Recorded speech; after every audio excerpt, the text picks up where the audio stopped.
สบายดีพี่น้องสบายดีที่อัตตปือบ้านหาดสตรีพี่น้องอันนี้ทีมงานเฮาเนาะทีมงานสายฝุ่นพี่น้องมื้อนี้ทีมงานขายขี่ดึงนี่ทีมงานสายฝุ่นมาเอาขี้งัวเลยพี่น้อง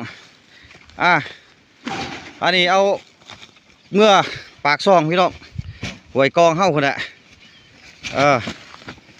อันนี้ก็บันไดขึ้นใบขี้งัวก็ซ้ำบันไดยุ่นคือกันนะพี่น้องเอ้ยช่วงนี้เอามาให้เบิ่งพี่น้องบรรยากาศเด้ออันนี้ล่ะพี่น้องบรรยากาศหาดสตรีแม่นบ่หาดสตรีนี่แม่นบ่น้องสาวบ้านหาดสตรีบ่บ้านหาดสตรีแขวงอัตตปือเด้อพี่น้องเด้อเมืองหยังเกาะฮะเสียทา